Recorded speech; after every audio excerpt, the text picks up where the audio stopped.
আসসালামু আলাইকুম। Hello viewers, কেমন আছেন আপনারা? চলে এসেছি আপনাদের সামনে আজকে আবার একটা নতুন ভিডিও নিয়ে। ছকোনা জমি কিভাবে মাপবেন। ছকোনা জমি মূলত কয়েক প্রকারের হয়ে থাকে। যেরকম আপনারা দেখতে পাচ্ছেন, আপনাদের সামনে আমি দুটি মানচিত্র এঁকেছি।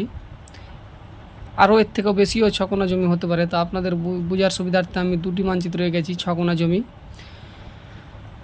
তো চলেন, ছকোনা জমি প্রথম আকারেরটা যদি হয়ে থাকে আপনার ক্ষেত্রে ছকোনা জমি, তো আপনি কীভাবে মাপবেন সেটা। তো আমি এর আগেও অনেকগুলো ভিডিও দিয়ে রেখেছি জমি কীভাবে মাপবেন। চার কোনা জমি যেভাবে মাপবেন ওটা পদ্ধতি এখানে অবলম্বন করতে হবে, কিংবা তিন কোনা জমি যেভাবে আমি মেপে দেখিয়েছি ওই পদ্ধতি অবলম্বন করতে হবে। তো চলেন, আজকের হিসাবটা আপনাদেরকে করে বুঝিয়ে দিচ্ছি কী করে মাপবেন ছকোনা জমি।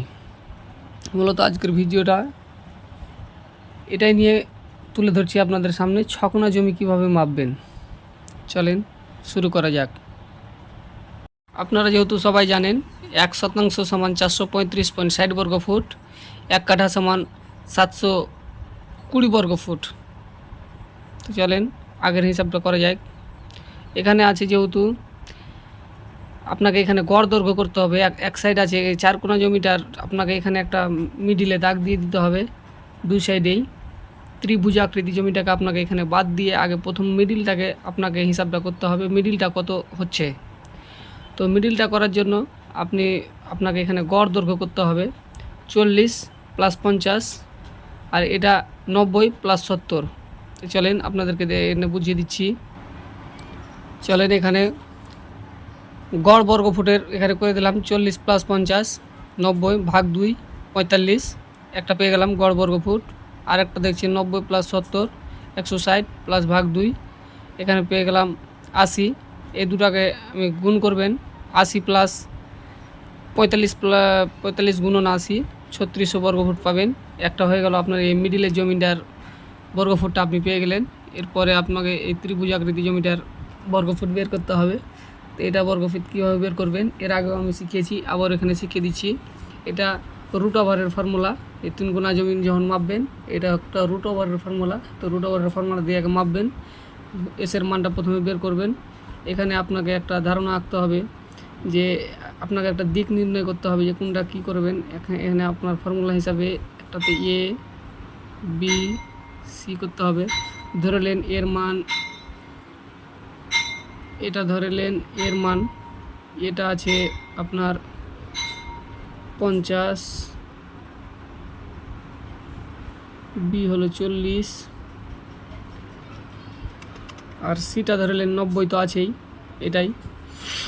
তো এখানে এ + বি + সি এর মানটা আপনাকে বের করতে হবে। এর মানটা আপনি প্রথমে এখানে ধরলেন একটা করবেন যে এর মান হলো 50 প্লাস বির মান 40 প্লাস সির মান হলো 90।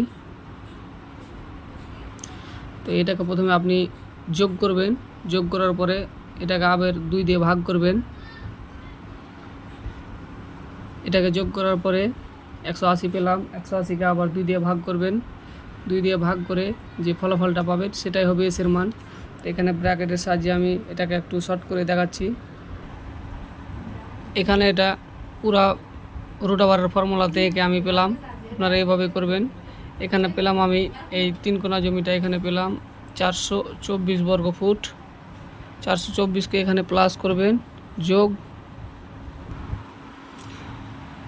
এখানে এই জমিটাকে এটাকে সেম ওটাই পদ্ধতিতে মাপবেন। এখানে আমি মেপে পেয়েছি এই জমিটা আমি মেপে পেয়েছি এখানে 783 আর কি বর্গফুট। সেম পদ্ধতিতে ওটাও মাপবেন, এটাও মেপেছি। আবার এটা পেয়েছি আমি 979.79 বর্গফুট। এখানে তিনটাকে টোটাল আপনি তিনটাকে এনে কাউন্ট করবেন যে কোনটা কত হচ্ছে।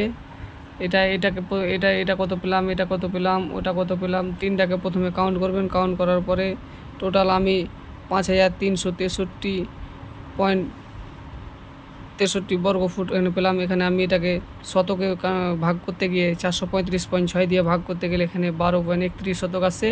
ওটাকে আবার আমি কাঠাতে ভাগ করতে গেলে 720 দিয়ে ভাগ করতে গেলে 7 কাঠা 0.44 কাঠা আসছে। তো এইভাবে হিসাবটা করবেন। হিসাবটা কেমন লাগলো দেখে ভিডিওটি ভালো লাগলে লাইক শেয়ার কমেন্ট করবেন। আবারও আসবো একটা পরবর্তীতে ভিডিও নিয়ে।